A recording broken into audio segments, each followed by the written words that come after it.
ትልቅ ድንጋይ ሲያገኝ አንስቶ ፊቱ ላይ በኃይል ለቀቀው። ባይተዋሩ ክፍል 5። አብርሃም ምን እንደነበር አላወቅም። አብርሃም ለዚች ዓለም አዲስ ትርጉም እንዳገኝ የረዳኝ ሰው ነበር። አብርሃም ለኔ ሁሉ ነገሬ ነበር። አብርሃም የፍቅር መጀመሪያዬ ነበር። ሰዎችን እንድቀርብ የረዳኝ የመጀመሪያ ሰው ነበር። አባቴንም እናቴንም አጥቼ ብቸኛ ባይተዋር በሆንኩበት መጠለያ ሆኖ ነበር። አሁን ግማሽ አካሌን ነው የነጠቀኝ። የተረገምክ ነህ ብሎ በድጋሚ ሙላትን መደብደብ ጀመረ። ሲደክመው ንዴቱ እየበረደ ሲሄድ ተነሳ። እጁ በደም ጭቅይቷል። እየተርበተበተ ሬሳውን ባለበት ትቶት ወጣ። ቀጭን መንገዱን ጨርሶ ከአስፋልት ሲደርስ ትልቁ የመብራት ፖዝ ጋር 3 እና 4 ሆነው የተሰበሰቡ የሌሊት ዘቦችን አየ። በፍርሃት ራደ። እንዳያዩት ባለበት ጨለማውን ጋርዶ ቆመና ተደብቆ መመልከት ጀመር። ወዲያው ግን ከኋላው ጭንቅላቱ ላይ ከከባድ ማስጠንቀቂያ ጋር የመሳሪያ አፈሙዝ ተደቀነበት። አንድ እንቅስቃሴ ካደረክ ትሞታለህ። ሮቤል ወዲያው 2 እጁን ወደ ኋላ ሰቀለና ባለበት ቀጥ ብሎ ቆመ። ባለመሳሪያው ቆጣ ብሎ ወደፊት ሂድ አለ። ራመድ ራመድ ብሎ ከጨለማው እንደወጣና ብርሃኑ ጋር ሲደርስ መሳሪያ የደቀነበት ዘብ አፏጨ። ተገኝቷል ልጁ በማለት ጮኸ። ተሯሩጠው መጡ። ሮቤል ዘቦቹን ለማየት ቢሞክርም ሁኔታቸው ስላስፈራው አንገቱን ሰብሮ እስኪታዘዝ በትዕግስት ጠበቀ። የት ነበርክ የሚል ድምፅ አንዱ ዘብ አሰማ። ዝም አለ ሮቤል። አንተን እኮ ነው አለ ሌላኛው በቆፍጣና ድምፅ ጠየቀ። ሮቤል የሚለው ጠፋ። እጁ እየተንቀጠቀጠ ነበረ። ቅድም ጥይት የደቀነበት ዘብ በላሁን ወደ መጣህበት ምራን ሲል አዘዘ። ሮቤል የሆነ ጥፋት እንዳጠፋ ገብቷቸዋል። ይሄ ልጅ የሰው ጅብ ነው እንዲህ አለ አንዱ ዘብ። ሰው የበላ ነው የሚመስለው አለ ሌላኛው ባለጎርናና ድምፁ። እንደዚህ አይነት ሰዎች አደገኛ ናቸው፣ ደግሞ በኩለ ሌሊት ጭካኔና አውሬነት ነው ይታየኝ አለ። ሁሉም ፈርተው በጣም በጥንቃቄ ነበር የሚራመዱት። አቶ ተካሊ ግቢ ስልክ ይጠራል፣ አይነሳም። ደጋግሞ ይጠራል። ሄራን ነቅታ ተቀመጠች። አባቷ ከውጭ መጥቶ ስልኩን አንስቶ እያነጋገረ ሲወጣ ሄራን ተከትለው ወጣች። አሉ አቶ ተካልኝ፣ ሮቤልን አግኝተነዋል አለ ባለጎርናና ድምፁ። ሆኖም ግን ወደ እስር ቤት ይዘነው ለመሄድ እንገደዳለን። ምን አረገ አለ በጥርጣሬ ወደ ሴት ልጁ እየተመለከተ። ሙላትን በሚያሳዝን ሁኔታ ገሎታል። አቶ ተካልኝ በድንጋጤ ጮኸ። ምን አልክ? ሄራን አብራ ደንግጥ አለች። በጭካኔ በሚዘገንን ሁኔታ ጨፍልቆ ነው የገደለው አለ። ያንተ ያለህ የት ነው ያላችሁት አሁን? አለ አቶ ተካልኝ በድንጋጤ እየተርበተበተ። የአቶ አንበርብር ለቦታ መያዣ ተብላ የተሰራችው ፍራሽ ቤት ውስጥ ነን አለ። እስክመጣ ድረስ የትም አትወሰዱት አደራ አለ አቶ ተካልኝ። ወዲያው ስልኩን ዘግቶ ሲወጣ ሄራን ተከተለችው። እናቷ ከቤት ወደ ደጅ ወጥታ የሮቤልን ጉድ ሰምታ ነበር። ሄራን አባቷን ተከትላ ስትወጣ አንቺ ልጅ በዚህ ውድት አትውጪ አለቻት። ሄራን አልሰማቻትም። አቶ ተካልኝ ከቀልቡ አልነበረም። የሌሊት ልብሱን ቀይሮ ወደ ሮቤል ገስግሶ ሲሄድ ሄራን ከጎኑ መኖሯን አላስተዋለም። የሮቤልን ፊት ሲያይ አቶ ተካልኝ እንባ ተናነቃቸው። ምንም ቃል ሊያወጡ አልቻሉም። የሄራን አይኖች እንባ ግጥም ብሎ ሞልቶ ነበር። ሙላትን የገደለበት ጋር ከውጭ ሆነው ስለነበር የጠበቋቸው አቶ ተካልኝ በጅምር ቀርቶ የተሰወውን የቆየ አሮጌ ቤት ገብቶ የሙላትን ሬሳ አየ። ያንተ ያለ ብሎ ራሱን ነቀነቀና ግንባሩን አሻሽቶ ወጣ። ሮቤል ሁለቱንም ለቅስፈት ቀና ብሎ አይቶ ወዲያው ነበር አንገቱን ያቀረቀረው። አቶ ተካልኝ አቅፈው ሲለቁት ሄራን በተራው አቀፈችውና አንድ ቃል ተናገረች።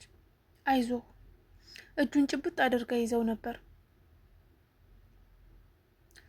አሁን አድጎ ከቤተሰቦቹ ሞት በኋላ ቆይቶም ቢሆን አብሮት የነበረው አሰልጣኙ ወንድሙ አባቱና ጓደኛው የሆነው አብርሃም ብቻ ነበር።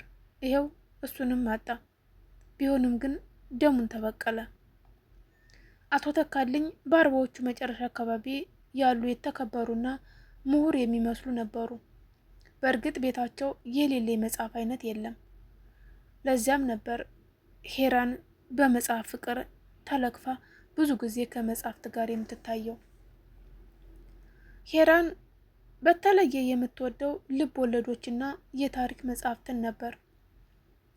መጽሐፍቶቹንም አእምሮዋን ስለው አንደበቷን በማጣፈጥ ብልህና ተወዳጅ ልጅ ያደርገዋታል።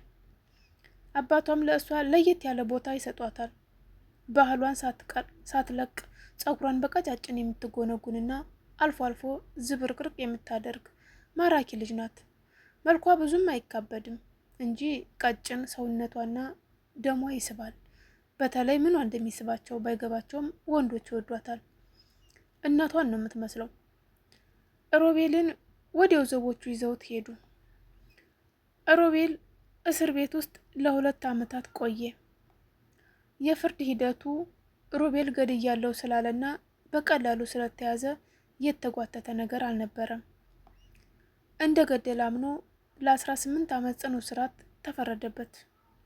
አቶ ተካልኝ ሀብት እያገኙና የህይወት ደረጃቸው ከፍ እያለ ስለመጣ ህግ ውስጥ ካሉ ሰዎች ጋርም ከአንዳንዶቹ ጋር ተወዳጅተዋል።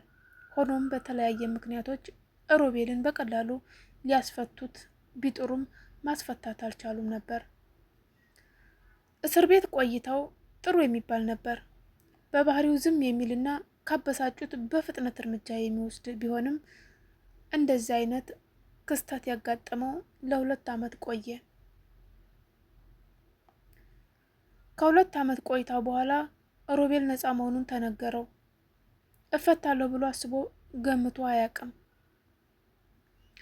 ሮቤል ሲራክ ተብሎ ሲጠራ ግራ ገባው። ሲጠራ ቢሰማም እሱን አልመሰለውም። ሲደጋገም ጊዜ ተነሳና አቤት አለ በጥርጣሬ። ፖሊሱ ጮክ ብሎ ልብሰን ይዘውጣ ነፃ ነህ የሚል ቃል አሰማ።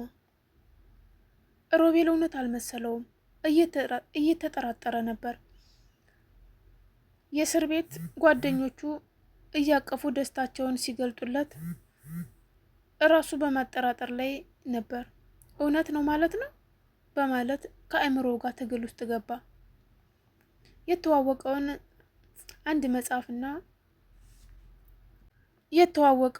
አንድ መጽሐፍና ጥቂት ልብሶቹን በትንሿ ሻንጣው ትከሻው ላይ አንግቶ ወጣ።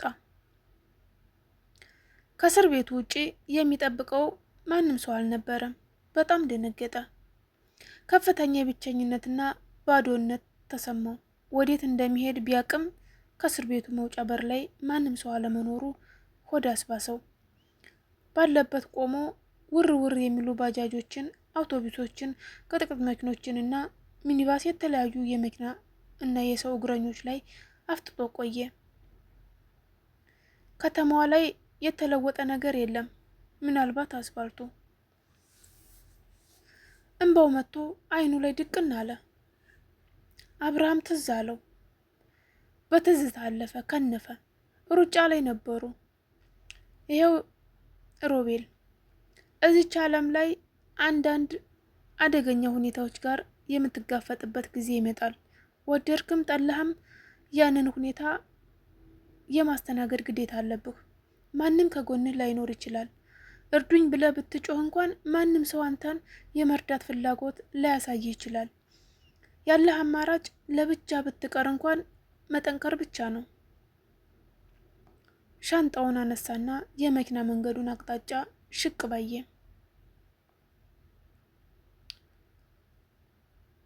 እብዱ መክብብ። የተቆለለ የእቃ ማዕት ይታያል። እናት ሙሉ ጎረቤቷን በእንባ እየተለየች እያቀፈቻቸውና እየተሰነበተቻቸው ሳለ አንድ ክፍት አይሱዙ መኪና መጥቶ ቆመ። ያው ስንት ዓመት ከኖርኩበት ሰፈር ለይኸኝ፣ እንደው ምን እንደሚሻልህ አለች ጎኗ ያለውን ልጇን በብሽቀትና በጊዜያዊ ጥላቻ እየተመለከተች።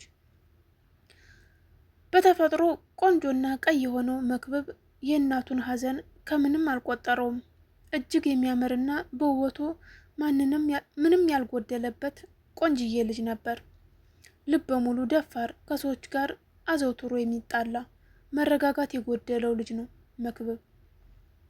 አፍ ውስጥ የሆነ ነገር የሚያላምጥ ይመስላል። መክብብ እድሜው በህይወቱ መጀመሪያ ላይ ያለ ሲሆን በጣም የሚያምር ቆንጆ ሸበላና ስፖርተኛ ቅብጥብጥ ነው። ጥፋት ወይም ክፋት ያለበት ቦታ ሁሉ ይገኛል። ትንሽ የተናገሩትን ካልገደልኩ ብሎ የሚታገል ደፋር ልጅ ነው። አሁን እናት ቤት እየቀየረች ያለችው በልጁ አስቸጋሪ ባህሪ ምክንያት ነበር። በዚህ መጥፎ ባህሪው እዚህ ቦታ ከቆየ አንዱ ይገልብኛል ብላ በጣም ትሰጋለች። ለዚያም ነው እስከዛሬ 7 እና 8 ጊዜ የሆነ ቤት ቀይራለች። ሁሉም ጸበኞቹን ደህና አድርጎ ስለሚያሰቃያቸው ብድራቸውን መመለስ የሚፈልጉት በሞት ነበር። ሁሉም ሊገሉት ይዝታሉ። ፈጣንና ቀልጣፋ በመሆኑና በእናቱ ጸሎት እስከዛሬ ቆየ እንጂ ብዙ ጊዜ የተጣላቸው ሊገሉት እየሞከሩ አምልጧል። እሱም በባህሪው ስለሚያውቅ ሁሉንም ሰው ይጠነቀቃል። ታክሲ መጥቶ ሲቆም እናቱን እቃውን አስጭኝ ይመጣለሁ ሂጂ አላት። ነገር ግን እናት ልትሰማ አልፈለገችም። እዚያው ቆማ አስጫነችና ሙሉ እቃውን ወደ ጫና መጫኑን ካረጋገጠች በኋላ በሉ መግቢያው ጋር እንደደረሰ አቁሞትና ለነገሩን ይደርስባችኋለሁ አለች። ረዳቱ መኪናውን ዘጋግቶ ጋቢና ሲገባ መክብብም ተከትሎ ገባ። ወዲያው ሹፌሩ መኪናውን አስነሳ። እናት ሙሉ ሸዋ ባጃጅ አስቁማ ተከተለቻቸው። እንደገባች ባጃጅ ውስጥ ያለች አንዲት አዛውንት ገጥማቸው ነበር። አንዳንድ እያሉ ስለ ወጣቶቹና ስለ ልጆቻቸው አወሩ። ልጄን ምን ባረገው እንደሚሻለኝ አለች ሙሉ ሸዋ። ምን ነው አለች ጎኗ የነበረችው ሴት። እረ እንደው ተይኝ፣ እንደው አሁንስ ከአንዱ መንደር አንዱን ቤት ለቆ አንዱን ቤት መያዝ ሰለቸኝ። ብታይ ትንሽ አመለኛ ልጅ ነው ያለኝ። ከሳር ከቅጠሉ ጋር መጣላት፣ በስህተትም እንደዚህ በእጇ ትከሻዋን ገፋ አርጋ ብለሽ ካለፍሽ ካልደበደብኩሽ፣ ትንሽ ካፈጠጥሽበት መሳደብ ውይ ያለች በሐዘኔታ። ተሳፋሪዋ ሆ ምን ጉድ ነው አለች እየገረማትና እያዘነች። እንጃ አቤቱ እግዜር ይጠብቅልኝ እንጂ አንድ ቀን በሰው እጅ እንዳይሞትብኝ ነው ስጋቴ። የተማረርኩልሽ ለዛ ነው። ይኸው ከሰፈር ዱርዬዎች ጋር ተጣልቶ መውጫ መግቢያ ሳጡት። ካልገደልኩ አናርፍም ቢሉ የሴት ልጅ ማን መከታ አለው ብዬ ቶሎ ሰፈሩን ለቀቁ። ቢገሉብኝ ለማና ቤት ልል ሕግ በሌለበት ሀገር እየኖርን እንደው 10 ሰፈር አይሆንም ብለሽ ነው የቀያየርኩት። ሴትየዋ ማነህ የኔ ልጅ እዚህ ጋር አለች ባለባጃጁን ስትወርድ። እንግዲህ እግዜር ይሁንሽ፣ እግዜር ይጠብቅልሽ። አሁን አፍላ ይዞት ይሆናል፣ እድሜው እየጨመረ ሲሄድ ይሻሻላል አለቻትና ወረደች። እግዚአብሔር ያውቃል አለች ሙሉ ሸዋ። ዳናምሺ እሺ ዳናምሺ ተባብለው ሲለያዩ ባጃጁ መንገዱን ቀጠለ። ሰላም ውድን የተከበራችሁ የወርቄ ቲዩብ ተከታታዮች እንዴት ናችሁ? ደህና ናችሁ ወይ? ስለመጣችሁ ስለምታበረታቱኝ አመሰግናለሁ። በያላችሁበት ሰላማችሁ ይብዛልኝ። ላይክ፣ ሼር፣ ሰብስክራይብ በማድረግ አሁንም ድጋፋችሁ አይለኝ እላለሁኝ። አመሰግናለሁኝ። ሀሳብ አስተያየት መስጠት አታውቁ። ማስተካከል ያለብኝን ነገር አስተካክላለሁኝ። የእናንተ ሀሳብ አስተያየት ነውና ጠንከራ እንደሆነ የሚረዳኝ። አመሰግናለሁ።